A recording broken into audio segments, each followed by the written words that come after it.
한 1년 반 정도는 새벽 예배를 마치고 성도님들과 버스 정류장에서 전도하고, 또 수요일은 수요 예배 마치고 성도님들과 함께 동네 분들에게 이렇게 전도를 했습니다. 솔직히 말하면 그렇게 해서 교회 오신 분이 몇 명이냐? 없습니다. 많이 오셨다면 지금 이 자리가 부족했겠죠. 우리가 장소를 옮겨야 됐었겠죠. 그렇지는 않았습니다. 그런데 그 시간 동안 제가 만난 분들 중에서 공통적인 특징이 하나 있는데, 그것은 바로 교회를 수년간 다녔던 분들이 아주 많았다는 것입니다. 며칠 또는 몇 주 다닌 그런 분들이야 교회를 잘 몰라서, 교회에 대해서 잘 모르고 말씀을 잘 몰라서 다니다가 안 다녔다고 말할 수도 있겠지만, 제가 만난 분들 중에 교회를 다녔다가 안 다니게 된 분들은 몇 년에서 많게는 10년 이상 교회를 다닌 분들도 아주 많았고, 그런 분들이 현재는 전혀 다니지 않게 된 분들이었습니다. 그분들의 인생에는 어느 한 지점이 있었을 거예요. 그것은 뭐냐면 당신을 사랑하지 않기로 했습니다. 말하는 당신은 주님이죠. 왕년에 주일학교 때 선생님 손 꼭 붙잡고 단 한 번도 빠지지 않았던 그런 예배 생활을 했었고, 불같은 열심이 나에게 있었고, 큰 목돈을 주님께 드려본 적도 있었고, 젊은 시절 청년 회장도 했었고, 여전도회 회장도 했었고, 집사였고, 침례 또는 세례를 받았고, 별별 영웅담을 다 드러나도 이제는 그 모든 이야기들이 과거형이 되어버린 것입니다. 누구는 주님을 평생 사랑하는데, 또 누구는 주님을 사랑하는 것이 그냥 어느 한때로 되어버렸습니다. 이제는 도리어 예전에 다녔던 그 교회를 다녔던 그 경험이 오히려 나에게 화가 되어서 인생을 낭비했다는 생각이 들기 시작하고, 허무하게 느껴지자 주님을 향해서, 그리고 교회를 향해서 오히려 적대감까지 들게 된 분들도 있습니다. 오늘 여러분과 함께 나눌 이스라엘 백성들이 바로 그랬습니다. 이스라엘 백성들은 왕년에 하나님의 백성이었고, 자칭 또는 타칭 거룩한 백성이라고 불렸습니다. 이스라엘의 역사 중에 이집트에서 노예살이 하던 때가 있었습니다. 너무 괴로워서 이스라엘 백성들이 하나님께 부르짖죠. 그래서 하나님께서는 모세라는 민족의 지도자감을 아기 때부터 키우고 빚어내서 이집트로 다시 보내죠. 마침내 이스라엘은 이 모세의, 하나님께서 보내신 모세라는 지도자로 인해서 하나로 모아지면서 당대 최고의 어떤 나라 중 하나였던 이집트에서 탈출할 수 있게 되었고, 지금의 이스라엘 땅에서 정착을 할 수 있었습니다. 그들은 큰 민족으로 성장했고, 다른 나라처럼 왕을 둔 국가로서 위세를 떨쳤던 때도 있었습니다. 그런데 어느 순간 하나님과의 관계가 냉랭해지기 시작한 겁니다. 그 이스라엘 백성들이 생각하는 거예요. 아니, 가만히 생각해 보니까, 우리가 전쟁해서 우리가 승리했고, 내가 싸워서 내 영토를 지켜냈고, 내가 땀 흘려서 내 농작물을 내가 수확했는데 내가 왜 하나님을 믿어야 되지? 내가 내 노력으로 지금까지 내가 내 목숨을 유지했는데 왜 우리가 믿어야 되지? 하나님이 나에게 도대체 해준 게 뭐가 있지? 라는 생각이 이스라엘 백성들에게 어느 순간 들기 시작했습니다. 하나님께서 아무것도 하지 않으신다는 생각이 들기 시작한 겁니다. 그러면서 인근에 유행하는 그 당대의 고대의 미신과 일월성신, 우상들을 섬기기 시작했습니다. 오늘날로 말하면 교회를 다니다가 타로점, 사주팔자, 그리고 신문에 나오는 오늘의 운세를 더 신뢰하게 되는 것과 비슷합니다. 스바냐 성경 말씀이 기록될 즈음에는 이런 위기를 느낀 이스라엘 왕이 신앙을 개혁하기 위해 안간힘을 쓰고 있었습니다. 그게 오늘 말씀의 배경이에요.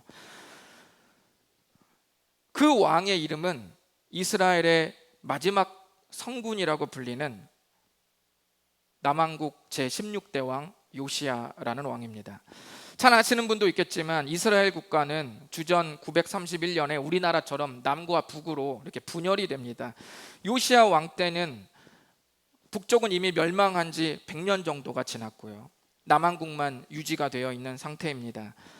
이 요시야 왕은 제16대 왕으로서, 남쪽 왕으로서 주전 628년경부터 이스라엘 백성과 온 나라의 대대적인 신앙을 개혁해 나가기 시작합니다. 각종 우상과 제단들을 허물어버리고 그와 관련된, 조금이라도 관련된 물건들은 태워버리거나 그냥 아예 가루로 빻아버렸을 정도였어요. 그러나 주전 609년에 이집트와의 전쟁 중에 이 요시야 왕이 치명상을 입습니다. 그리고 이 치명상 때문에 갑작스럽게 죽고 말아요. 그의 나이가 30대 후반입니다. 이 왕이, 신앙을 개혁하던 왕이 갑작스럽게 죽죠. 그러니까 어떻게 되겠어요? 이때부터 급격하게 남아있는 남쪽 왕국도 쇠퇴하기 시작하고 다시 우상을 섬기고 싶어하는 마음이 백성들 사이에서 고개를 쳐들기 시작했습니다. 스바냐서는 요시야의 신앙개혁 전후 즈음에 쓰여진 말씀입니다. 스바냐 선지자가 전하는 하나님의 말씀이 우리에게 주는 은혜가 있습니다. 그것은 하나님을 사랑하지 않기로 마음먹은 삶이 어떻게 변해가는지 보여주고 있다는 것입니다. 저는 오늘과 다음 주 2주간에 걸쳐서 좀 스바냐서라는 말씀을, 좀 생소한 성경을 나누도록 하겠는데요. 스바냐를 두 번으로 나눠서 오늘 여러분과 나누는 것은 당신을 사랑하지 않기로 했습니다 라는 제목으로 나누고, 다음 주는 내가 너를 사랑하기로 했다. 여기서 나는 누구겠어요? 주님이죠. 내가 너를 사랑하기로 했다 라고 해서 다음 주에 최종판을 여러분과 함께 말씀을 나누도록 하겠습니다. 오늘은 첫 번째 시간으로 하나님을 사랑하지 않기로 마음먹은 그 사람들의 삶이 어떻게 변해가는지 나눠보도록 하겠습니다. 그럼 우리가 하나님을 사랑하지 않기로 마음먹은 삶이 어떻게 변해가는지, 첫 번째, 좀 그것이 함께 나눌 것이 있는데요. 여러분과 함께 이것을 나누기 전에, 어떻게 삶이 변해가는지 이것을 나누기 전에 여러분께 한 가지 좀 말씀드리고 싶은 게 있으면, 당부드리고 싶은 것이 있어요. 안 그러면 여러분이 스바냐 말씀을 오해할 것 같아서 제가 그렇습니다. 먼저 여러분 말씀 나누기 전에 여러분 당부해드릴 것이 뭐냐면, 스바냐서 1장에는 아주 많이 나오는 말 하나가 있는데 그것이 뭐냐면 멸절하리라는 거예요. 사랑하리라, 축복하리라, 위로하리라, 평안 주리라가 아니라 멸절하리라, 싹 다 갈아엎어 준다는 그 하나님의 메시지가 굉장히 많이 있습니다. 이와 비슷한 진멸한다든지 벌한다는 말까지 더하면 1장은 정말 한마디로 온통 다 내가 너희들을 심판하겠다는 말씀으로 아주 가득 차 있습니다. 그래서 어떤 분은 스바냐 말씀을 읽으면 너무 무섭게 느껴질 수 있습니다. 나 지금 위로받고 싶은데, 나는 지금 따뜻한 말 듣고 싶은데 스바냐서 1장은 온통 하나님께서 화가 나가지고 막 심판한다는 말씀만 있으니 읽기 싫다고 느낄 수 있습니다. 하지만 하나님께서 이 말씀을 하시는 이유와 제가 다음 주까지 나누는 말씀의 전체 맥락을 잘 보시면 하나님께서 1장에서 이 말씀을 하시는 이유는 우리를 사랑하기 때문입니다. 여러분 그 깻잎 논쟁 아세요? 그 지인과 식사하는 중에 어떤 여자가 2장 붙은 깻잎을 먹기 힘들어할 때 사랑하는 내 남자가 그 깻잎을 이렇게 탁 2장을 탁 찢어주는 거예요. 그거 가능하냐 안 가능하냐? 그게 깻잎 논쟁 아니겠습니까? 여러분 가능합니까 안 가능합니까? 우리 어머님 아버님들은 그 100장 붙어 있든 1000장 붙어 있든 깻잎이 이렇게 두껍게 쌓여 있든 간에 대충 다 떼줘 이렇게 하실 수 있겠지만은, 젊은 연인들은 이게 불가능하다는 거죠. 질투난다는 겁니다. 여러분, 깻잎 논쟁의 질투와 언짢음이 사랑하는 연인 간에 할 수 있는 질문이지 지나가는 사람들에게 누가 질투하겠습니까? 깻잎을 100장 띄워주든 1000장 띄워주든 10,000장 띄워주든 입에 떠먹여주든 한 숟갈씩 씹어서 경단으로 입에 넣어주든 그 무슨 상관이에요? 우리가 질투할 게 뭡니까? 하든 말든 마음대로 하는 거죠. 항상 질투와 언짢음, 이런 감정들은 사랑하는 관계에서 나오게 되는 것이죠. 스바냐서 1장 18절의 말씀을 보시면 하나님께서 심판의 말씀을 하시는 중에 여호와의 질투의 불에 너희가 삼켜질 것이라는 표현을 하고 계십니다. 질투의 하나님은 나훔서라는 또 다른 성경 말씀에서도 기록된 적이 있는데요. 우리를 사랑하시는 하나님의 질투입니다. 단 차이가 있다면 하나님의 질투는 어떤 질투예요? 우리가 죄를 향해서 마음이 빼앗길 때 하시는 질투가 하나님의 질투입니다. 선을 위한 질투, 진리를 위한 질투, 이 질투가 하나님의 질투입니다.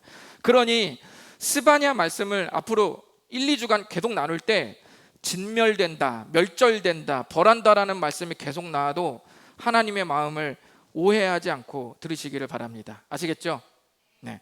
이렇게 당부하셨으니 여러분이 이제 잘 새겨 들으신다 생각하고, 자, 그렇다면 본론으로 우리가 다시 들어와서 우리가 하나님을 사랑하지 않기로 했을 때 생겨나는 첫 번째 변화를 살펴보겠습니다. 하나님을 사랑하지 않기로 했을 때 생겨나는 변화는 자유롭게 살고 싶어 하다가 더 자유롭지 못하게 된다는 것입니다.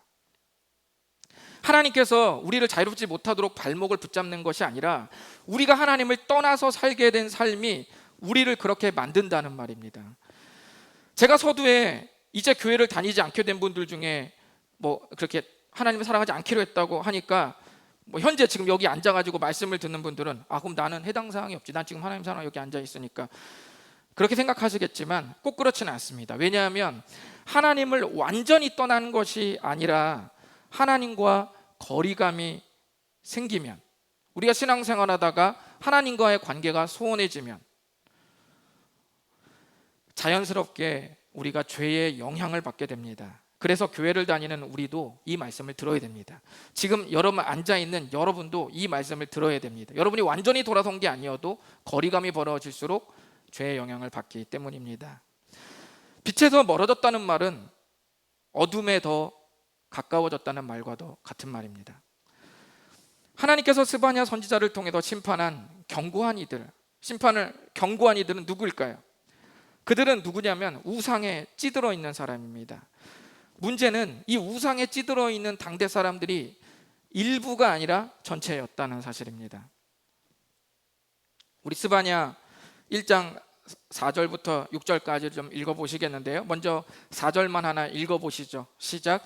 내가 유다와 예루살렘의 모든 주민들 위에 손을 펴서 남아있는 바알을 그곳에서 멸절하며 그마림이란 이름과 및 그 제사장들을 아울러 멸절하며. 아멘. 여러분이 성경을 읽다 보면 어려운 단어나 어려운 지역, 어려운 사람, 알지 못하는 말들이 나올 때 전혀 걱정하지 마십시오. 제가 다 풀이해드립니다. 아무 걱정하지 마시고 그냥 앞만 보고 저에게 집중하시면 제가 다 풀어드립니다. 여기서 바알신은 그 당시 가장 대표적인 우상신으로서 태양과 풍요의 신입니다. 이 신이지만 성별로 굳이 따지면 남자, 아세라라는 여신은 뭐 이게 여자, 약간 이런 식이 되는 거죠. 그래서 풍요를 상징하는 남자와 여자의 신이 있는데 그 신이 바로 대표적인 신이 바알이라는 신입니다. 많은 백성들은 이 바알 신을 섬기면서 농작물의 풍년과 자녀의 축복을 꿈꿨습니다. 여기서 말하는 그마림이라는 말은 우상을 섬기는 제사장들을 일컫는 말입니다. 그러니까 그마림 사람 이렇게 말하면 우상을 섬기는 제사장들이라는 뜻이죠. 남아있는 바알이라는 말은 뭐겠어요? 여러분, 요시야 왕의 신앙 개혁에도 불구하고 아직도 바알이 영향력을 끼치고 있는 바로 그것, 그 남아있는 바알, 그거를 그 우상의 습성과 삶의 관행들을 말하는 겁니다. 또 5절과 6절 하나님께서 심판을 경고하는 또 다른 대상들을 읽어보겠습니다. 시작. 또 지붕에서 하늘의 뭇별에게 경배하는 자들과 경배하며 맹세하면서 말감을 가리켜 맹세하는 자들과 여호와를 배반하고 따르지 아니한 자들과 여호와를 찾지도 아니하며 구하지도 아니한 자들을 멸절하리라. 자, 여기 보시면 당시 이 지붕은 평평해서 그 위에서 기도하는 장소로 쓰이기도 했는데 당대 백성들은 그 지붕에서 하나님께 기도하는 게 아니라 뭐랬어요? 뭇별, 1월 성신을 섬겼다는 것입니다. 그 1월 성신께 빌었다는 거예요. 또 그 다음 게 더 충격적인데요. 빨간색 글씨를 보면 여호와께 맹세하면서 말감을 가리켜 맹세하는 자들이라고 여기 기록되어 있는데 이게 누구를 말하냐면 말감은 그 남한국 주변에 보면 암몬이라는 족속이 있습니다. 근데 그 족속이 섬기는 그 민족의 우상신이 있는데 그 우상신의 이름이 뭐냐면 밀곰입니다. 곰이 아니에요. 밀곰이라는 우상이 있는데 이 밀곰이 이 말감과 같은 대상을 의미하는 거예요. 충격적인 사실은 이 백성들이 밀곰을 은밀히 섬기면서도 또 뭐 또 했대요? 여호와께 맹세도 했다는 거예요. 그러니까 오늘날로 말하면 예배드리면서 할 것 다 했다 이 말입니다.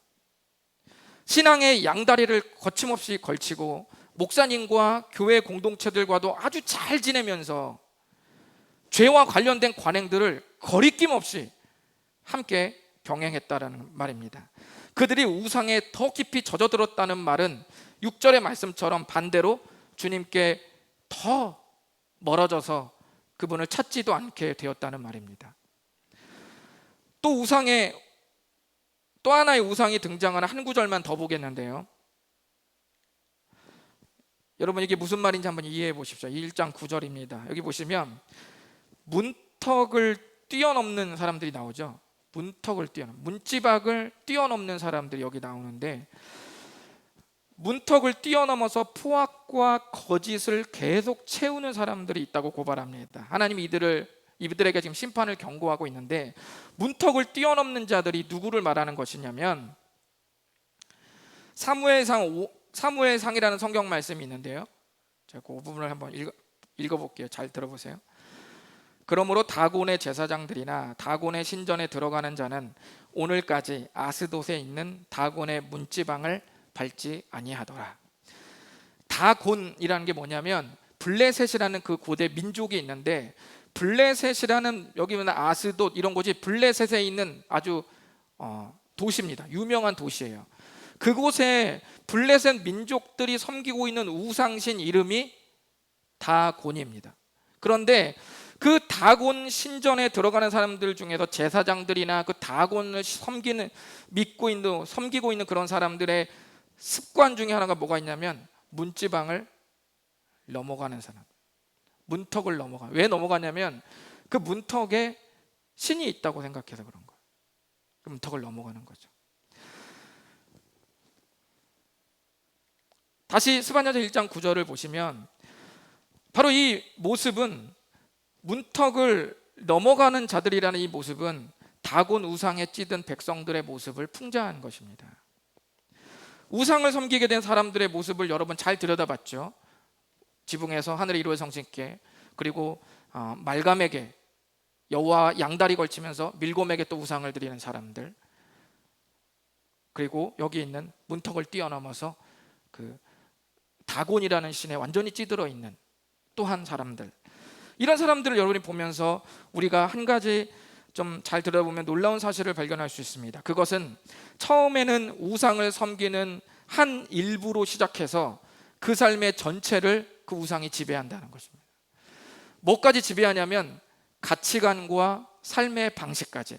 문턱을 넘어다니는 것은 하나의 예예요. 그 우상을 섬겼을 때 거스르는 것을 행동하지 않으려는 그 사람의 삶의 방식을 단면으로 보여준 겁니다. 그러니까 우상을 섬기는 것은 단순히 그 시간, 한 시간 동안 우상을 섬기는 그것만 해당되는 게 아니라 나의 삶 전반에 걸쳐서 모든 것을 갉아먹어가는 것이 우상을 섬기는다는 오늘 말씀입니다. 그럼 오늘날 우상이 없어졌는가? 목사님 오늘날은 다곤 뭐 이런 거 없잖아요. 밀곰 이런 거 없잖아요. 하늘의 이루의 성신 누가 섬깁니까? 해와 달 누가 섬깁니까? 아무도 안 섬기죠. 그럼 오늘날의 우상이 없어졌는가? 아닙니다. 여러분 골로새서 3장 5절 말씀을 다 같이 읽어보겠습니다. 시작. 그러므로 땅에 있는 지체를 죽이라. 부정과 사욕과 악한 정욕과 탐심이니 탐심은 우상 숭배니라. 아멘. 뭔가 욕심을 내는 것, 그 욕심에는 여러분 물건도 있지만 야망도 있고 꿈도 있고 사람도 있습니다. 성에 대한 부분도 있고 모든 거 다 들어갑니다. 어떤 정상적인 울타리와 범주 내에서 내가 조금이라도 오버하게 되면 그 선을 넘어가려고 할 때 그것은 모두 탐심의 범주 안으로 다 들어오는 거예요. 그런데 골로새서 신약 성경 말씀이 뭐라고 말하냐면 탐심은 우상 숭배다 이렇게 말씀합니다. 현대시대의 우스꽝스러운 우상의 이 모양 조각들은 사라졌다 할지라도 우리 내면에 새겨놓은 그 강박 수준의 욕망과 나 중심적인 그런 생각들이 우상화되어 있다고 하나님은 말씀합니다. 우리는 여기서 생각해 봐야 됩니다. 나는 무엇을 의식하며 살고 있는지, 무엇이 나를 주도하며 살고 있는지 스스로에게 질문해야 합니다. 하나님은 스바냐서에서 하나님을 벌할 자를 말씀하실 때 죄목을 말씀하신 것이 아니라 그들이 사는 모습의 단면을 표현하시는 것으로 그들을 지칭했습니다. 그러니까 그들이 무엇을 주도하고 무엇을 의식하며 살고 있는지를 지칭해서 심판을 경고하신 것이지 죄목을 말씀하신 게 아니라는 거예요. 우리의 삶의 방식을 지배하고 있는 것을 돌아보라는 주님의 엄중한 질문을 이 시간 우리에게 던지고 있는 것입니다. 말씀을 읽지 않는 삶은 전혀 불편해하지 않으면서 손 없는 날에 뭔가 하는 것은 불편해하지는 않습니까? 죄 없으신 예수님께서 당신을 위해 죽으신 이 역사적 사실에는 가슴에 아무런 어떤 신비스러움이라든지 감격적인 이런 마음은 전혀 없는데 간간히 적중하는 타로와 사주팔자에는 이상하게도 신기해하는 그런 마음이 있지는 않습니까? 하나님을 믿는 것에는 대충이지만 당신의 건강을 믿는 삶은 철두철미하지 않습니까? 우리의 결정과 선택들이 무엇을 의식한 결정들이며 무엇이 나를 주도하고 있는 선택들인지를 이 시간 살펴봐야 합니다. 내 삶의 방식에 가장 큰 영향을 준 그것이 당신의 왕이며 당신의 주입니다.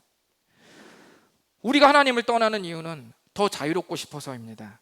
우리가 하나님을 조금 등한시하는 이유, 우리가 교회를 조금 멀리하는 이유, 교회 사람들과 거리감을 두는 이유는 좀 더 나다운 삶을 자유롭게 영위하고 싶어서입니다.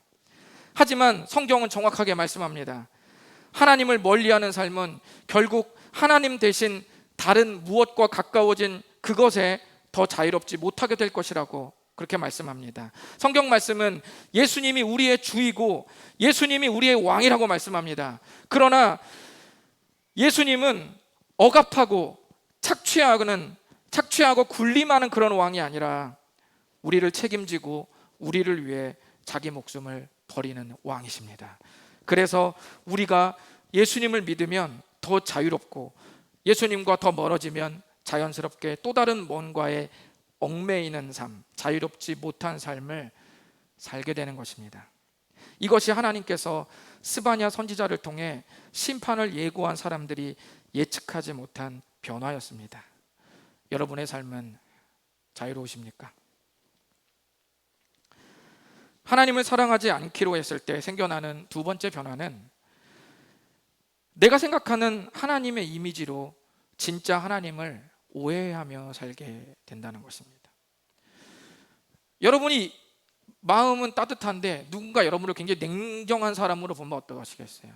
여러분은 온유한 사람인데 누군가 여러분을 굉장히 과격한 사람으로 여러분 평가한다면 어떠시겠어요? 괜찮으세요? 여러분은 상대를 굉장히 깊이 배려하는 사람인데 어떤 사람이 여러분을 가리켜서 당신은 정말 사람을 1도 배려하지 않는 사람이라고 말한다면 당신은 어떻겠습니까? 우리는 그러면 억울하죠. 하나님이 그럴 수 있습니다. 오만과 편견이라는 소설에 보면 주인공으로 등장하는 그 한 여인이 무뚝뚝한 한 남성을 보고 자기 가족들, 자매들끼리 막 수근수근거리면서 이렇게 평가하는 장면이 나옵니다. 그 소설에서 그 주인공 여성이 그 무뚝뚝한 남성을 보면서 뭐라고 막 이렇게 수근거리냐면 아우 저 사람은 진짜 무례하고 매너도 없고 내가 저런 사람을 사랑할 일은 전혀 없을 거야.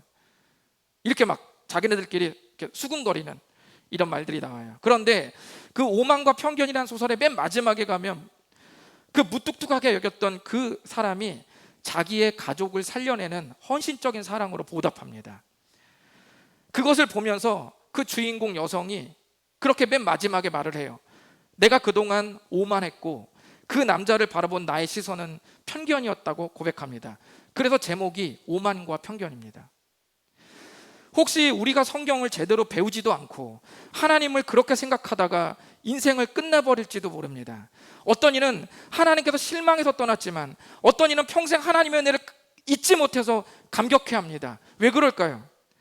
저는 하나님을 떠난 분, 하나님을 떠나고 싶은 분, 하나님과 거리감을 두고 있는 분, 하나님과 거리감이 있는 분에게 말씀드립니다. 혹시 성경에 기록된 하나님의 마음을 오해하고 계신 것은 아닌지 여쭙고 싶습니다. 그리고 이제 막 하나님을 믿고 싶어서 교회 온 분들에게 말씀드리고 싶습니다.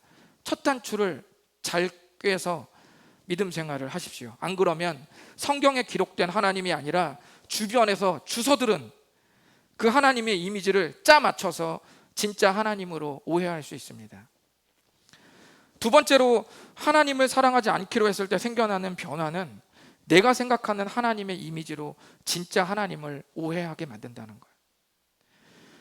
스바냐서 1장 12절을 읽어보겠습니다. 시작. 그때 내가 예루살렘에서 찌꺼기같이 가라앉아서 마음속에 스스로 이르기를 여호와께서도 내리시지 아니하시며 화도 내리지 아니하시리라 하는 자를 등불로 두루 찾아 보라리님. 아멘. 잘 보시면 하나님을 떠난 사람들의 모습을 찌꺼기같이 가라앉은 것에 비유했습니다. 찌꺼기같이 가라앉은 자들이라는 표현은 비유인데요, 이 찌꺼기는 뭘 말하냐면 포도주 같은 술찌꺼기를 말하는 겁니다. 가라앉다는 의미는 걸쭉해진다, 응축됐다, 그런 뜻이거든요. 그러니까 오래된 포도주는 찌꺼기가 두터워지고 끈적해지는 거예요. 점점 응축되는 것이죠. 이 비유는 하나님의 말씀으로가 아니라 우상과 자기중심적 삶으로 끈적해지고 두터워져서 단단해진 그들의 상태를 비유로 표현한 것입니다. 그런데 우리가 하나님을 떠난 삶이 익숙해져 버린 사람들의 모습 속에서 무엇을 발견할 수 있냐면, 이렇게 굳어진 사람들이 그 삶의 방식도 고수하지만 한편으로 마음속에 무슨 생각이 싹트게 되냐면, 하나님께서 복도 내리지 않고 화도 내리지 않는 분. 이 무슨 뭐예요? 여러분, 때리면 상대가 어떻게 돼요? 우리가 맞았어요. 그러면 기분 나빠해야죠. 그리고 누군가 우리를 진심으로 칭찬하고 격려해서 그럼 어때요? 우리가 기뻐해야죠. 그게 살아있는 거예요. 그게 살아있는 거라고요. 근데 하나님이 어떤 분이에요? 복을 또 안 내려. 하나님과 좋은 관계를 맺고 있는데 하나님께서 아무런 은혜도 주지 않으셔. 그리고 에라 모르겠다 그러고 막 죄를 짓는 거예요. 자기 맘대로 막 사기치고 막 자기 거짓말하고 막 이러면 다니는데도, 욕하고 사람 비방하고 무례하게 굴고 불의하게 하는데도 하나님이 아무런 벌도 내리지 않는 거예요. 그러니까 하나님은 복도 안 주고 화도 안 주는 그런 분이구나 라고 그 사람의 머릿속에 그렇게 정립되었다, 그 말입니다. 그들의 생각 속에 바로 우상에 최적화된 삶으로 굳어진 그 삶 이면에 바로 하나님에 대한 이런 오해가 있었다는 것입니다. 스바냐서에서 고발하는 유다 백성들의 하나님을 향한 인식이 이랬습니다. 그럼 그 하나님의 이미지가 맞습니까? 아니요, 오해입니다. 하나님은 그런 자들을 찾기 위해 뭐라고 말합니까? 등불로 두루, 등불을 비추면서 단 한 사람도 빠뜨리지 않고 샅샅이 찾을 것이라고 말씀합니다. 이 표현 아주 역동적인 표현이죠. 오늘날로 말하면은 한밤중에 그 봉고차에 반지 같은 거 있잖아요. 뭐 이렇게 귀걸이 이런 거, 이거 되게 비싼 건데 알 하나 박혔는데 너무 작아서 잘 안 보이는 걸 딱 떨어뜨렸는데, 봉고차에 그날 밤에 가가지고 스마트폰 불 켜가지고 막 찾는 거예요. 샅샅이 찾아야 돼요. 너무 귀중한 거예요. 그렇게 샅샅이 찾듯이, 세밀하게 찾듯이 하나님이 그 불의와 그 죄를 결코 놓지 않고 샅샅이 다 찾으신다, 그 말씀입니다. 그들은 은혜도 주지 않고 내가 잘못해도 화도 내지 않고 심판도 하지 않는 분으로 만만하게 여겼습니다. 그래서 우리가 보통 시험 들면 뭐라고 말합니까? 하나님 왜 가만히 계세요? 이렇게 하지 않아요? 하나님 나 힘든데 왜 가만히 계세요? 또는 반대로 좀 더 악하게 보면, 내가 막 죄 짓고 있어도 하나님이 바로 벌 내리지 않으시니까 어떤 마음 들어요? 하나님이 안 계시구나. 괜찮네. 이렇게 생각할 때가 우리가 있지 않아요, 가끔. 그러면서 하루 이틀 슬그머니 연기하잖아요. 주님 한 달만 더요. 주님 2달만 더요. 주님 3달만 더요. 그렇게 하면서 하나님의 인자한 보류를 악의적으로 사용하는 우리의 모습들이 가끔씩 우리에게 있지 않습니까? 하나님은 죄에 대해서 철저하게 심판합니다. 홀이라도 남김없이 전부 집어내며 심판합니다. 여러분, 이 말씀이 방금 읽은 이 스바냐 1장 12절의 말씀이 무섭게 들리시나요? 아니면 오히려 안심으로 들리시나요? 만약 여러분이 무섭게 들리셨다면 조금 하나님을 오해하신 겁니다. 여러분이 불의한 일을 당했다고 한번 생각해 보십시오. 이유도 없이 연봉이 삭감됐습니다. 아무 이유도 없이 절반으로.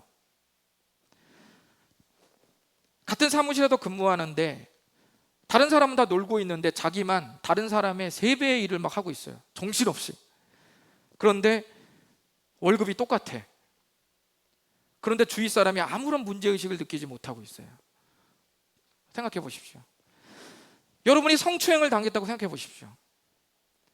운전하고 있는데 신호를 위반한 사람이 도리어 창문을 열더니 막 쌍욕을 날리면서 운전이나 똑바로 하라고 여러분에게 막 욕을 퍼부어댔다고 생각해 보십시오. 학교에서 우리 아이가 아무 이유도 없이 집단 구타를 당해서 앞니 다 빠지고 다 찢어져 가지고 피투성이가 돼서 집에 돌아왔다고 생각해 보십시오. 그런데 어떤 사람이 여러분에게 와서 야, 네가 참아라 이렇게 말한다면 여러분 어떻겠습니까? 이건 참는 것과 다른 문제죠. 그렇다고 다 뒤집어 엎으라는 말이 아니라 불의를 바로 잡아야 되잖아요.